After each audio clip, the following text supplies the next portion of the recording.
আমরা যে উদ্দেশ্যে আজকে একত্র হয়েছি তার একটা কারণ আছে, আর আমরা বা কারা আমাদের পরিচয়েরও একটা ব্যাপার সেপার আছে।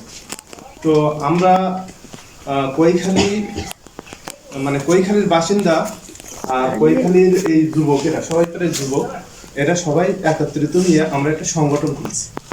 আর এই সংগঠনটা হলো মানবিক সংগঠন।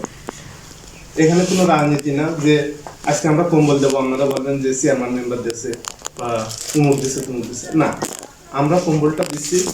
এই প্রায় 100 শতাধিক যুবক আছে, এই যুবকেরা মিলে একটা সংগঠন খোলা হয়েছে। সংগঠনটার নাম হলো কৈখালী শান্তি সংঘ।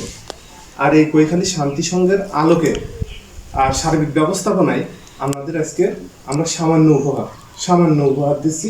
এই শীতে অনেকের হয়তো অনেক সমস্যা হচ্ছে, তো সেই সমস্যা কিছুটা লাঘবের জন্য আমরা একটা করে কম্বল আপনাদের দেব। আর ভবিষ্যতে আমরা আপনাদের পাশে থাকবো, থেকে কাজ করব, আপনাদের নিয়েই কাজ করব। তো এই আলোকে আমরা আজকে একত্রিত বইছে।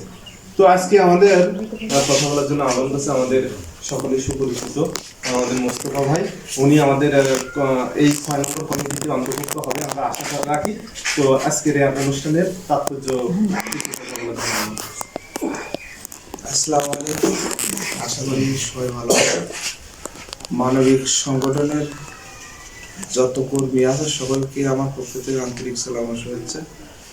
এনারা অনেক আগে থেকেই মানুষের পাশে দাঁড়িয়ে অনেক কাজ করেছে, গ্রামের টুকটাক কাজ করেছে। আমি অনেক আগে থেকেই বাইরের সাথে যুক্ত আছি, কিন্তু সময়ের অভাবে আমি সময় দিতে পারিনি। তা আমি নিজে আন্তরিকভাবে দুঃখিত। কিন্তু এরকম যে উদ্যোগ গরিব মানুষের পাশে, আমাদের একটা সংগঠন ছিল জাবানান সমাজ উন্নয়ন সংস্থা।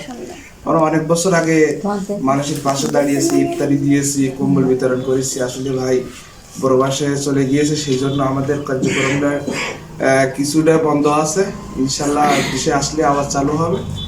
কিন্তু এই যে সংগঠনের যারা কর্মী আছে, আমি আরো সবাইকে উদ্যোগ নেওয়ার চেষ্টা করছি যে সবাই পাশে থাকবে, দেখি এনাদের সংগঠনের একটা আরো আমরা সবাই মিলে সহযোগিতা করবো। এনাদের সকল মানুষ মানুষ আমরা যারা গরিব, যা পাওয়ার যোগ্য, সকলকে আমরা দেওয়ার চেষ্টা করবো। আর ইনশাল্লাহ আমিও আমার যত কর্মী, যত এলাকার মানুষ আছে সবাইকে এখানে ভাঙে থাকার জন্য আর অনুদান করবো ইনশাল্লাহ। সবাই ভালো থাকবে। ধন্যবাদ আমাদের